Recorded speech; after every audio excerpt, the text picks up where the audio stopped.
Good afternoon and welcome to Oman Observer. This is our second edition of discussion on coronavirus with our guest, Professor Eskild Petersen. And you are, of course, a specialist when it comes to infectious diseases, especially focusing on virus.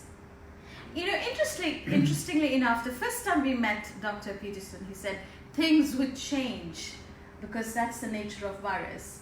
And sure enough, just day before yesterday, we were saying 6 and nothing so far heard other than within the last 5 days. And came yesterday evening, we've got 6 more, but 2 recovered. How is it looking now? 15. 15? We have 15 cases. 15? Yeah. Okay, so the but numbers... it's important to stress that all cases have links to Iran. So we still think that there's no virus circulating inside Oman. And that is a very important distinction. So these people are at home and they're doing reasonably well. So we have no serious cases and we can link everybody to outside of the country. So still no circulating virus inside Oman. And this is what the minister had actually mentioned in the press conference, that these are imported cases. That's why it's in the 3rd level, as we call it, That's what right. Oman is going through. Yes. 4th would be if it goes within the community. 4th level would be that you had limited transmission, perhaps 1 or 2 places in the country, and the 5th level would be that it was everywhere. Professor, I was talking to a few pharmacists, and they said when it comes to a virus, really there is not much treatment. Because if it's bacteria, there are medications and antibiotics, but when it comes to virus, it's quite different. Yeah, that is true. We have some medicines against virus, for instance, HIV, but it's very specific to a specific virus. And there are some trials in China trying to see if some of the HIV medicines works against this virus, but so far there's no results. And that is why these public health measures we are doing now, they are so important because there's no treatment. So the travel restrictions, the advice not to go to Iran. Yesterday we cancelled all conferences in the country with foreign participation, not to get people from countries with the virus into the country. This is so important because there's no vaccine and there's no treatment. And really not much we can do once the people arrive. Well, that is not right. You can keep up good hand hygiene. You know, that is very important because the virus are excreted from your body in small droplets and they are sinking down on tops of tables and chairs and door handles. So every time you've been out of your house and you touch something, it's so important that you wash your hands. And then you can do what we are calling social distancing, and that means that you try to stay away from from places where there's a lot of people together, because the virus will often infect you within 1 or 2 meters from the infected person. So if you are many people very close together, the risk of infection is much higher. So currently the figure stands at 15 confirmed cases of novel coronavirus COVID-19. But of course, these are all people who come from abroad, Iran specifically. That is important, as Professor pointed out, to understand the nature of what we're seeing as confirmed cases. And the question is related. It has come from our viewers. Thank you for the question. For those who are home quarantined, how can we be sure that they are staying inside all the time and even not infecting their families? But we cannot be sure because we are not placing people under surveillance. We trust that people understand what is going on. We are not a police state. We really think that this is something that is an obligation from all of us, and you cannot be sure that you are not transmitting in the family, but you can really reduce the risk by giving people a single room, instructing them how to use a face mask if they leave the room, and talking to the family. So there's a huge burden on the primary healthcare service who are educating families about this. The families have to accept that there is a small risk, and the person who is in quarantine have to accept the quarantine. Of course, if you are placed in quarantine, especially if you are infected and you abscond, then we'll call the police. Oh, really? Yeah, absolutely. So you know the seriousness of it. No, but I mean, this is a protection for all of us. Everybody, yes. Yeah, and as I said the other day in another connection, we are all in this together. We are in the same boat, and we cannot escape. Sure. So we have to be supportive. If my neighbor is alone and is placed in quarantine, I will go and do shopping, maybe cooking for him. Because we need, this is a community responsibility. Yes, yes. This is the time we come together. Yeah. And very good question, because this has been a worry for everybody. Of course. In the press conference also, the minister explained that the person who's going to be in quarantine and the family members are given proper instructions to be followed. Yeah, I mean, the task of handling the quarantine is in the primary healthcare service, and there's also a phone service where they can but we cannot survey people 24 hours, and we will not do it. It's not. It has to be a certain. It has to be dignified, and people need to understand that they do this because this is a community responsibility, that they keep the quarantine to protect their friends, relatives, and work friends and all that. Our next question is interesting, but before we go into that, I want to ask you, Professor, we talked extensively last time about the masks people wanting and N95, but I also came across in the last few days, the size of the virus actually is quite big, that it cannot pass through many things. And the question we have here is wearing face mask, especially N95, mandatory? Not at all if you're not in the medical field. No.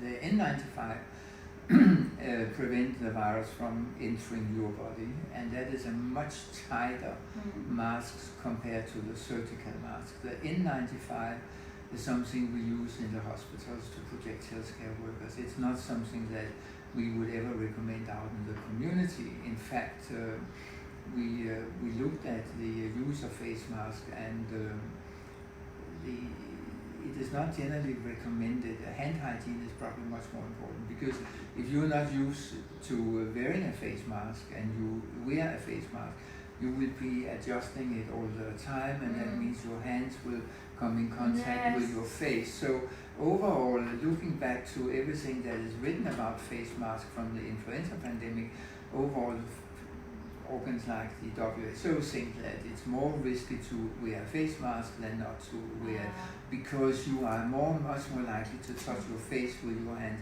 much often. When you're trying to meddle with the mask. So we would never recommend the public to buy N95, and actually we don't think that surgical face mask gives you it looks effective, but it is not, unfortunately. And many children have started wearing to schools. Yeah, but this is definitely not our recommendations. Again, we have no circulating virus inside Oman. The surgical mask, I've seen a picture of a school class, everybody sitting, they do not protect you from getting virus from the outside, but it is not our recommendation that children in school wear a face mask. Absolutely not. I think parents just feel a bit more comfortable. Yeah, but they feel more comfortable. But then you are treating the anxiety in the parent, but not protecting the children. That's what you're doing. So I don't think you should do that. Let the children have a good time in school, and that's the point. And kids are safe with this virus. All the data we have show that, of course, children can get it, but it's quite rare. And they are not getting serious illness. Doctor, could you also tell us, the next question is very interesting again. Apart from thermal screening at the airport, any other test is done, like swab test for suspected cases? Not in the airport. The logistics is a challenge. It would take several hours for you to do a test, and if you have no symptoms, then the test could easily be negative. So we are not thinking of doing testing in the airport, absolutely not. Okay, and also they explained to us how they divide the passengers who come from affected countries and other countries, and then divide them further with if there are any symptoms or not. But everybody who comes from infected countries are actually being quarantined, right? That's why we see that huge number. No, we are not quarantining everybody from infected countries, because you have countries where you have low number of cases, for instance, Singapore, Thailand, India, and we are not quarantining people. We are quarantining people from 4 countries with high numbers, and that is China, it's Korea, Iran, and Italy, and that's it. Okay. What precautions can we take? That's a question from Fatima Bilal. And thank you, Nareen, for your question as well. You can ask us your questions right here. And Professor, what would you say? What precautions can... I'm sure this is again for the parents as well as students and teachers not to forget. But I think that the best thing the parents can do is to follow the situation at the website of the Minister of Health, because we are keeping the information updated every day, and we do an assessment of the situation every day. And this is a situation which may change. We may start seeing transmission inside Oman, and that will be communicated to the public immediately. And we will immediately see, do that have any implication for the school? But if the transmission is not related to any school, then there will be no consequences for the school.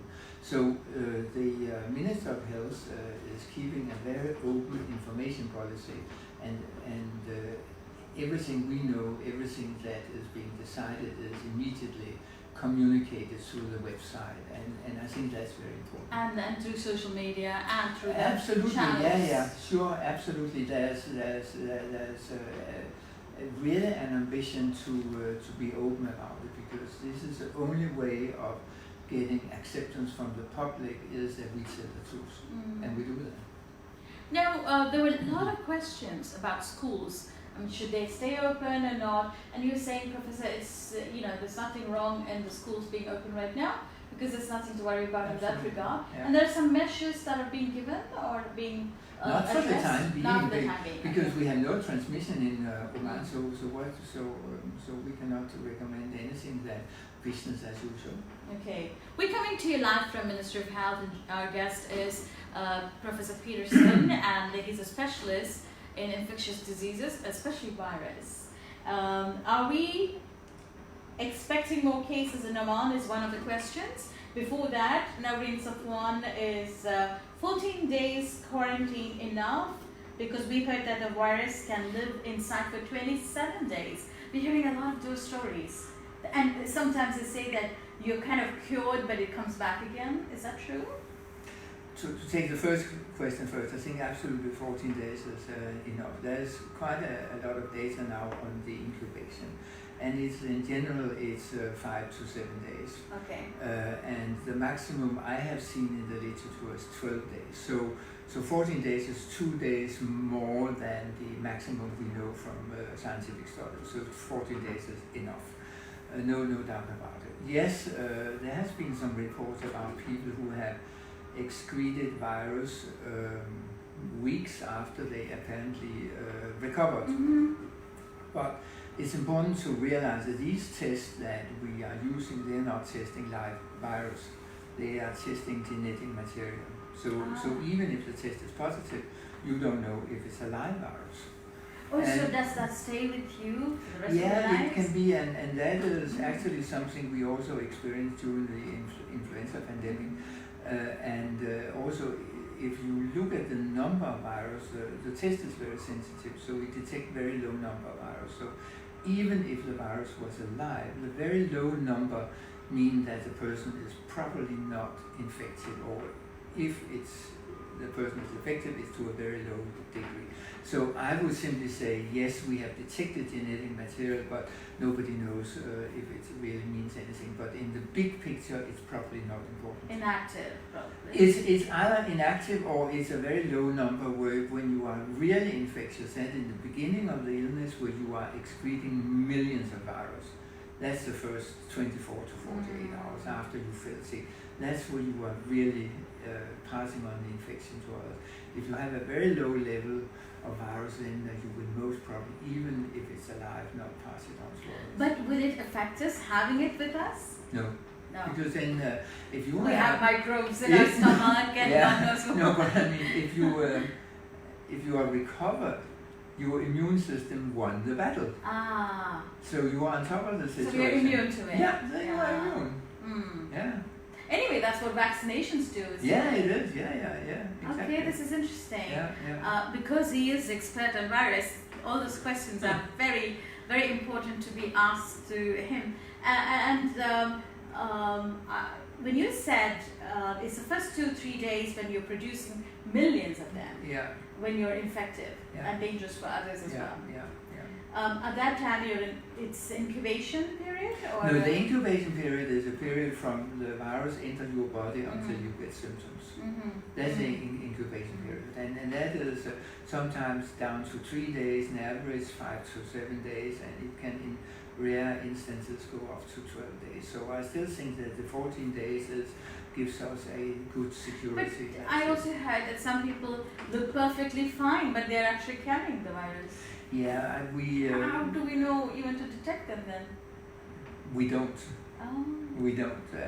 It's well known for this kind of virus. It's also again drawing a comparison with influenza that maybe 12 hours, maybe 24 hours before you really get symptoms, you start to excrete virus. So it's usually sneezing. Yeah, you're feeling a dry spot in your throat or something like that.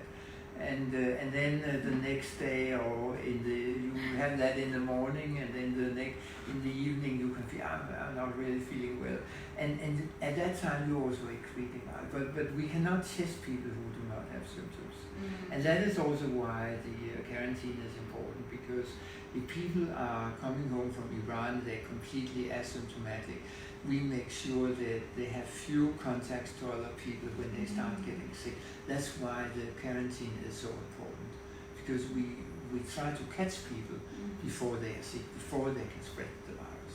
I was asking one of the private hospitals this morning what they do, and if they've come across, they haven't, and they said if at all they are from a certain country, one of the countries which is actually having effective virus or infection, then they would cover the patient properly and take them to the Ministry of Health. Yeah, I think that there's a very good communication with the private hospitals, and they are, of course, part of this as much as everybody else. Okay, we have the notice just in from the Ministry of Education in Oman has issued a circular on measures to be followed by schools to avoid spreading of the coronavirus, novel coronavirus. The ministry has called for postponing of all extracurricular activities, whether at the governorate or school level, until further notice. So no events, especially in terms of, I guess, big gathering and extracurricular activities.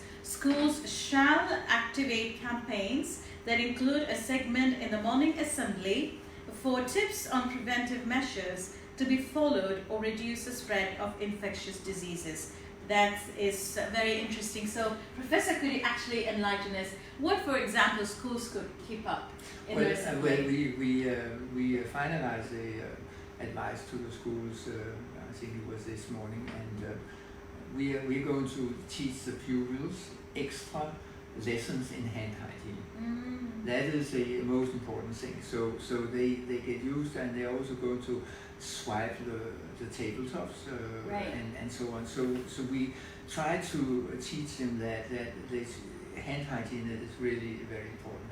And I mean, this is something children are not really thinking of otherwise, but in this situation it's important. The cancellation of events like football matches and all that. It's more a precaution, but it's also a signal to the community that we take this very seriously. So this is prevention. In case something happens, we have already done that. I mean, we would really like that we don't get the virus into the country, and so we are taking these precautions, which cost perhaps something, but not a lot. It would be much worse to close schools. That would cost exams.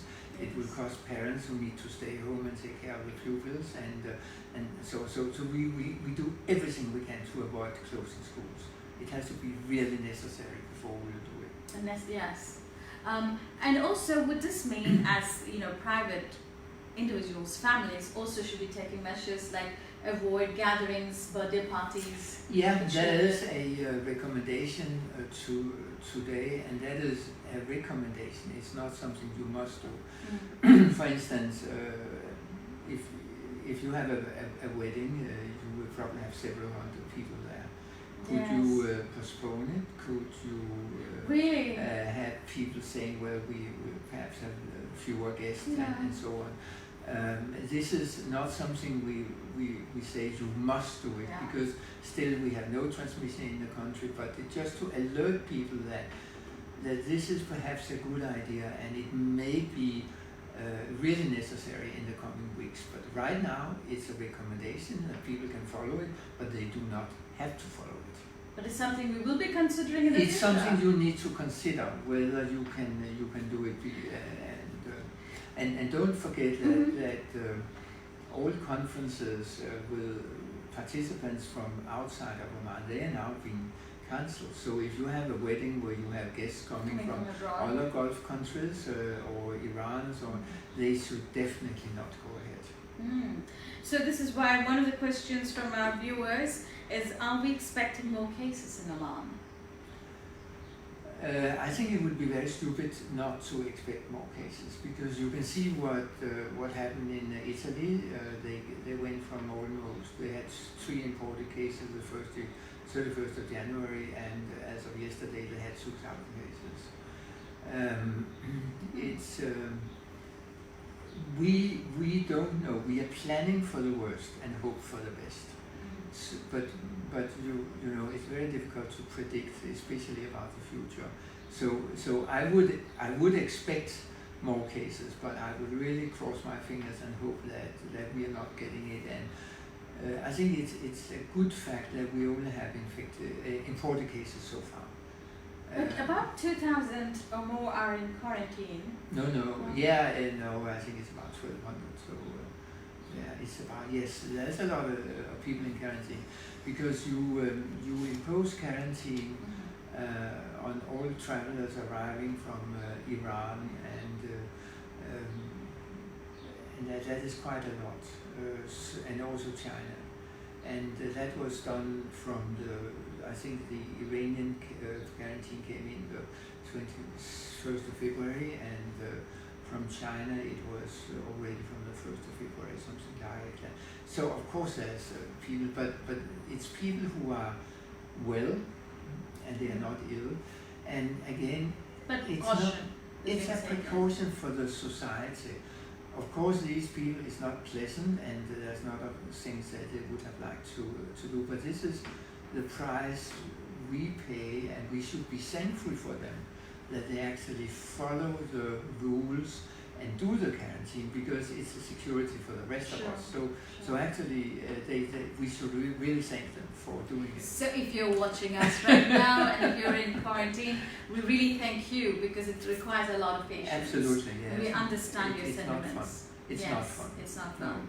But they don't have dietary restrictions or anything, right? No. They have to stay in the house, in the room, and that's also why we think that home quarantine is 1,000 times better than being quarantined in some hotel or army facility, as the US did. It's much better. So yeah. Once they show indications, for example, the 2 people who recovered, at the press conference they told us they didn't have to take any medication, they just healed naturally. Yeah, I mean, there's no medicine. So it's your immune system who do the job for you. Yes. So again, the question comes up. Once you get it, is it okay to go in for the vitamin C? More orange juice, becoming more conscious, and people still debate on whether the non-vegetarian diet is the right thing during that time. I don't know what that is. My personal opinion is that it doesn't make any difference. Once it's there. What you eat and so you need to have a normal balanced diet. But there's absolutely no data showing that your immune system is functioning better on a vegetarian diet, or there's also people who only eat meat and or well-cooked meat. I think I must say that this is becoming a religion, but it's not based on facts. Okay, it's just a myth. People are I going think so. through. Yeah. And does hot water help? They say that hot water or warm water would actually help in healing. Again, needs to be more studied. I mean, if you want to kill the virus, you have to heat it to 56 degrees, and you cannot drink water which is 56 degrees, because then you would get a burn in your mouth. So no, I don't think so. 56. Yeah, why not? I don't think so. Okay, so Mariam Ansari, how long will this virus last? For a year, that's what she liked to ask. Well, we can see that the epidemic in China, with all the things that the Chinese did, it is really going down from the middle of February, and it started in the beginning of January. So that was a period of about 6 to 8 weeks, and this is very typical, the duration of an influenza epidemic also. So my guess is that what we see in Italy now, it really took off the 21st of February, and we're up to 2,000 cases now. It will last 6 to 8 weeks. And if we start getting widespread community transmission in Oman, it will be the same. It will be short and intensive. Okay. 6 to 8 weeks. 6 to 8 weeks. Yeah. So that's where the hard work is all. Yeah. And we can come together as a community, support all the measures that is being But it's also important to say, yes, this is really a burden, but it will not go on forever. It is short and intensive. This is very important information, actually, that the intensity is because the way it's spread. Yeah, so because if you have a virus where every person who is infected spread to another 3 person, who spread to another 3 person. So if you it's have like a cobweb. so you will, it is really going up very, very quickly, and that's why the quarantine is so important, because then we prevent the person to spread to another 3 persons. Yeah. And that's the whole idea, that you do a prevention. So instead of spreading from 1 person to 3 person, you spread from 1 person to 1 person, or even you have 1 person who do not spread to somebody else, and then you will have a declining in the number of cases. So next question, are all quarantined people testing positive for COVID-19? No, of course not, because the quarantine is is a measure for people who have been exposed, like travelers from Iran. And they have not been tested, because if they are not ill, we will not test them, because the test will be negative. But if you are testing negative now, coming back from Iran yesterday, you can develop disease in 4 days. But the test today would not tell us anything, because it would be negative. That's why they're going to go. And that's why they go to quarantine. So the majority who go to quarantine are not ill, and they have not been tested.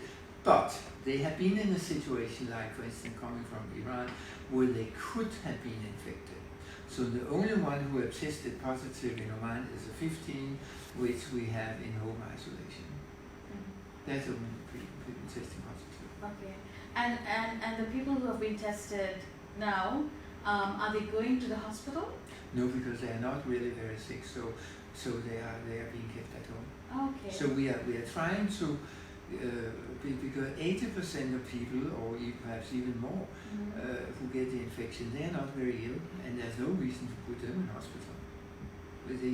The admission to hospital depend on the severity. Now let's look into the severity of the cases, Yeah. because I understand that if it does pass through, then the virus actually goes to the lungs, develop bronchitis or pneumonia. Is that a very fast movement, or can the medical practitioners intervene? No, because we have no treatment. Oh, really? So we cannot. I mean, usually when you are exposed to a virus, your respiratory tract, which means your throat and your nose, function as a very nice filter. So usually when we get a cold, the virus will never come below the vocal cords. Okay. If you have a virus where you are exposed in a very high dose, the filter doesn't work and the virus go into the lung. That's when you get a lung pneumonia, lung infection. And why is that? Why do, like, But some people... it's simply mechanical. It's the number of viruses, so it's overwhelming our defense system and so on. So most of the people, they have either a mild pneumonia or an upper respiratory tract infection, and that's the 85% of them. And they are not severely ill. They don't need oxygen. They are getting well after 5 to 6 days and can stay at home. Then you have people who get a pneumonia, and if you get a pneumonia, it may destroy your lung tissue. So you get shortness of breath, and if that progress, you would need admission because you would need an oxygen supplementation or ventilator treatment and so on. And that's the seriousness of it. But that's also what we know from influenza. It's not much different. Okay. So nobody so far needed that kind of support? No, we have had no hospital admission because of this in Oman so far. Okay. That's the good news, and I hope we keep up with that. Our next question is Musab Abu Isa. Do you think COVID-19 will evolve to withstand heat and so be a bigger problem in the summer? No, I don't think so. I mean, we know coronaviruses very well, and the other coronaviruses, we have 4 coronaviruses which cause common cold, and they are typically winter infections, and the coronaviruses are relatively stable, so I don't think so. I would be very surprised. I think this is, if we see it again next year, it will again be in the winter, but we don't know if that will happen. Okay, and there is some sort of viral going on anyway, which is not connected to this in people right now. Yeah, I think that we have influenza in the community more or less all the time. Sometimes we have more, sometimes less. And actually, it looks like from the data we saw this morning in the ministry here that we are not having a lot of influenza right now. But we are? No, we are not having a lot. Okay. But we still have people who test positive for influenza, but it's not a lot. Okay. But it's there, but it's not a lot. Okay. And how would you define influenza? What is the situation if it's an influenza? Well, influenza is 2 things. You have the pandemics, which is when you have a new influenza type coming in where people have no immunity, and then you have the what we call seasonal influenza that comes every 2nd or 3rd year and give a small outbreak and go away again. And the seasonal influenza, that's what we can immunize against. There's a vaccine there. Oh, right. Yeah. So that's also a difference from the coronavirus. Dattatreya Jejurkar, how to take care of newborn baby in this situation? So far we haven't heard any, have we? No, I think there was a single report from Korea about somebody who was 3 weeks and the mother infected the baby, but as far as I know, the baby did not get seriously ill. For some reason, this is a rare infection in children, but of course you would always be you would be concerned if you were a mother who had this and you had a newborn. I think everybody would be concerned. So what can you do if I don't know what we would do. It's really hopefully a very rare situation.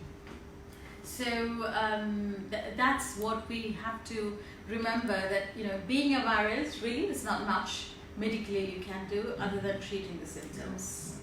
And so for the two people who recovered completely are actually people who didn't have to go through any medical assistance, and they're all being at home, isolation or quarantine.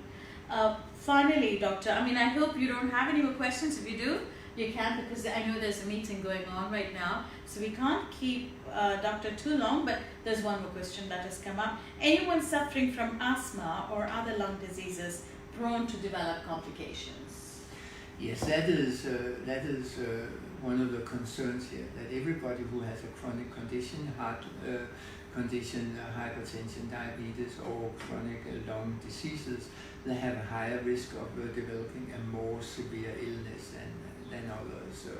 And these people should be extra cautious, taking the precautions not to go to mass gatherings, to meetings and the big family events and so on, because that would be a concern. It is a virus that hits the lungs, and if you do not have healthy lungs, you are at a higher risk. So avoid getting close to other people. That is a basic, and hand hygiene. Hand hygiene and keeping a distance. Again, social distancing is done.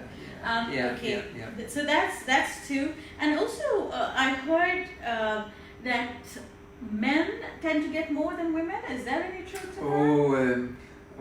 You know that men's influenza is always much more serious than women's influenza. Are you serious? No. So does this show the myth? I mean, people are becoming with. So it's the same No, for men I'm and just women. saying that I'm just saying that men feel much more ill than women do. That's what I'm saying. So Okay, because they said that men tend to maybe because they said smoking habits. I think that one of the good things with your men in Oman is that very few are actually smokers. So smoking is not a big problem here.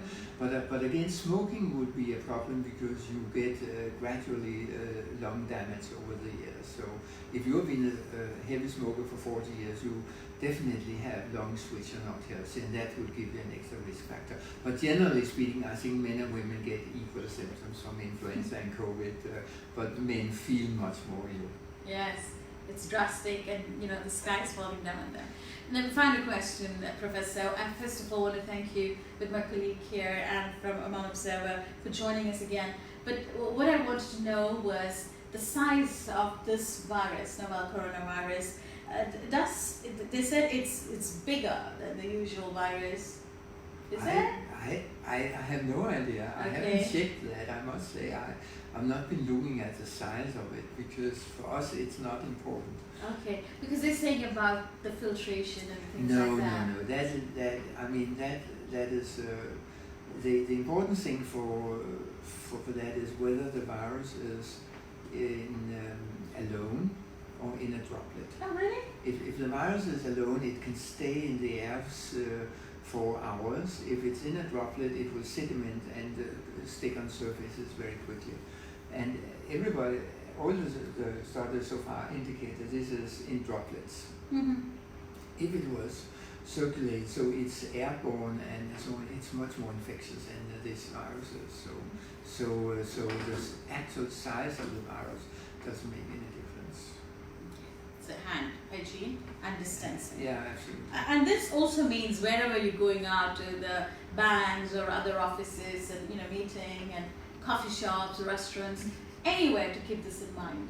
Yeah, when you have been to a coffee shop and sitting there with a desk, use a hand sanitizer. That would be very wise before you go down to your car, because if there was virus on the table and you do not use your hand sanitizer, then the virus will get on the wheel on your car, and then the next person using the car will get it.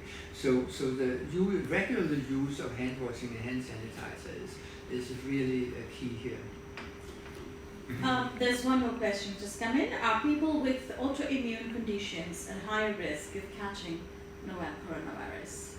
I don't think they are of higher risk of catching the virus, but they are at higher risk of getting a serious disease, because many people who have autoimmune diseases, they get drugs that reduce the efficacy of your immune system, because autoimmune diseases are an immune system disease, and you treat it by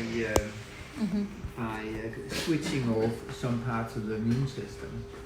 And that means that your immune system are not working at optimal capacity. So that gives you an extra risk factor if you get any disease, any infection. And that's from Amy Monty. Thank you so much for your questions. And you could always ask for your questions here. But also remember, the number to dial for the Ministry of Health is 244199. And you can ask or report anything that you think is worrying for you. And they are there to help you all the way from 7:30 a.m. till 9:30 p.m. Professor, I know you have a very important meeting going on.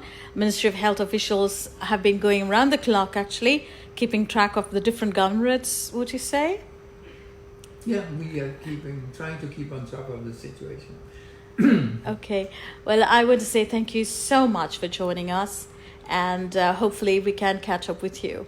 You're welcome. Again, so that we get educated and we can work together as a community. Thank you.